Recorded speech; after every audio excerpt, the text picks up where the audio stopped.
گزشتہ ایام میں کچھ بدکماش لوگوں نے دریدہ دہنی کرتے ہوئے حضرت خلیفہ اول بلا فصل سیدنا صدیق اکبر رضی اللہ تعالیٰ عنہ کی گستاخی اور اہانت کی، اور یہ سلسلہ اب بھی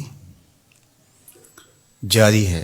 حضور علیہ السلام کے صحابہ کے ساتھ، حضور کے اہل بیت کے ساتھ عقیدت و محبت کا ربط و رشتہ رکھنے والے اس کے متحمل نہیں ہو سکتے، اور یہ ملک امن کا گہوارہ ہے۔ یہ عالمی سازش ہے کہ اس ملک کو پھر فرقہ واریت کی آگ میں جھونک دیا جائے، لیکن سنجیدہ اور متین لوگ کبھی بھی ایسا نہیں ہونے دیں گے، اور نادیدہ ہاتھوں کا اس ملک کو کھیل نہیں بننے دیں گے۔ لیکن اگر حضرت سیدنا صدیق اکبر رضی اللہ تعالیٰ عنہ کی اہانت ہوتی ہے تو اس کو بھی کسی صورت گوارا نہیں کیا جا سکتا۔ حضور کا پیار ان کے رگ و ریشہ میں یوں محو نفوذ تھا کہ جب وہ شام کے سفر سے واپس آتے ہیں تو انہیں کسی نے بتایا کہ تمہارے ساتھ جن کا دوستی کا تعلق ہے وہ نبوت کے مدعی ہیں۔ تو حضرت ابو بکر صدیق رضی اللہ تعالیٰ عنہ خود گئے اور حضور کے دروازے پہ دستک دی اور کہا کہ میں نے کچھ سنا ہے۔ فرمایا بالکل آپ نے سچ سنا۔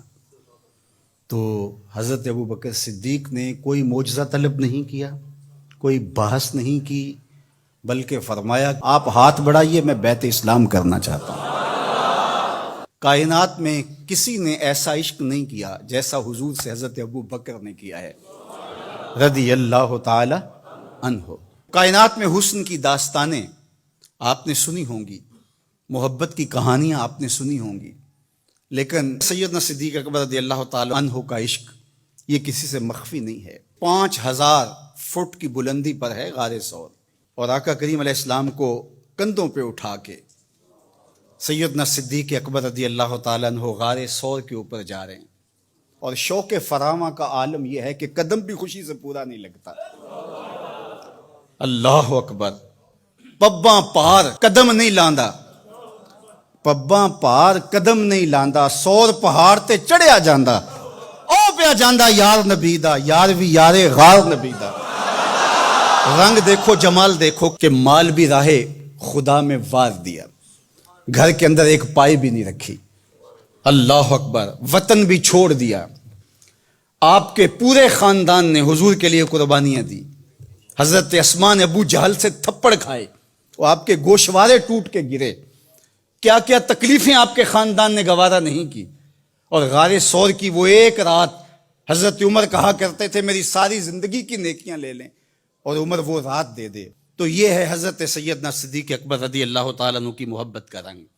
اب عشق کا توازن دیکھیے۔ جب حضرت سیدنا صدیق اکبر رضی اللہ تعالیٰ عنہ کو پتہ چلا کہ حضور علیہ السلام کا وصال ہو گیا ہے، بڑا مشکل لمحہ تھا، اور یہ وہ لمحہ تھا کہ حضرت سیدہ رضی اللہ تعالیٰ عنہا کہہ رہی تھی صبت علیہ مصائب لو انہا صبت علی الارض سرنا لیالیا، جو مصیبتوں کے پہاڑ میرے اوپر ٹوٹے ہیں اگر وہ دنوں پہ پڑتے تو کالی راتیں بن جاتی۔ حضرت حسان بن ثابت رضی اللہ تعالیٰ عنہ کہہ رہے تھے کاش مجھے کالا سانپ لڑ جاتا اور میں دوسری سانس بھی نہ لیتا، اب جینا بیکار ہے۔ حضرت سیدنا بلال حبشی سامان باندھ رہے تھے، اب مدینے میں رہنے کی ضرورت نہیں ہے، اب شہر چھوڑ جاؤں گا۔ اور حضرت سیدنا عمر رضی اللہ تعالیٰ عنہ تلوار نیام سے باہر کھینچی اور آپ نے لہرانی شروع کر دی، کہا میں کاٹ کے رکھ دوں گا جس نے کہا حضور کا وصال ہو گیا۔ چند لمحے سکتے میں حضور گئے ہیں، پھر اپنی حالت میں پلٹ آئیں گے۔ دوسری جانب جو منافقین تھے انہوں نے کہا واہ واہ، حضور کے دم سے بہاریں تھیں، اب کس نے پڑھنی ہے نماز۔ جب حضور چلے گئے قصہ ختم ہو گیا، کہانی سمٹ گئی، لوگ جہاد پہ جاتے تھے، جانیں وارتے تھے، اپنے مال سے زکوٰۃ کیا صدقات بھی نکالتے، اب کس نے جان وارنی ہے، اب کس نے مال دینا ہے۔ اب یہ بول رہے تھے، اور حضرت عمر کہہ رہے تھے میں تلوار سے گردن کاٹ دوں گا اگر کسی نے کہا حضور کا وصال ہو گیا۔ تو صدیق اکبر رضی اللہ تعالیٰ عنہ جن کی رگ رگ میں حضور کا پیار تھا، ان کی ہڈیوں میں گودا نہیں تھا، عشق رسول بھرا ہوا تھا، تو ان کی کیفیت کیا ہونی چاہیے تھی؟ اور یہی تو عشق کا امتحان تھا، یہی تو توازن عشق اور عقل کا تھا، جس سے جوہر نکھر کے آتا ہے تو حضرت سیدنا ابو بکر صدیق رضی اللہ تعالیٰ عنہ ایک اونچی جگہ پہ کھڑے ہوئے اور حضور علیہ السلام کی وفات کی خبر دی، اور پھر قرآن مجید کی اس آیت کو پڑھا، وما محمد الا رسول قد خلت من قبلہ الرسل افئن مات او قتل انقلبتم علی اعقابکم۔ اللہ اکبر۔ صحابہ فرماتے ہیں ہمیں لگا کہ یہ آیت نازل اس موقع کے لیے ہوئی تھی۔ یہ آیت پڑھنے کے بعد کہا الا من کان یعبد محمدا صلی اللہ علیہ وآلہ وسلم فإن محمدا قد مات۔ مجھے بتاؤ تم حضور کی عبادت کرتے تھے؟ اگر حضور کی پوجا کیا کرتے تھے، حضور کی عبادت کیا کرتے تھے تو وہ تو اپنا کام پورا کر کے اللہ کے حضور جا چکے، اور اگر تم اللہ کی عبادت کرتے تھے وہ کل بھی زندہ تھا، وہ آج بھی زندہ ہے، اسے موت نہیں ہے۔ فرمایا جس مشن کے لیے رسول کریم نے اپنی زندگی لگا دی اور سب کچھ دے دی، حتیٰ کہ جان بھی اللہ کے سپرد کر دی، کیا حضور کے چلے جانے کے بعد تم اس مشن کو چھوڑ دو گے؟ تو لوگوں کے اندر ہمت پیدا ہوئی، کہا کیوں چھوڑیں گے؟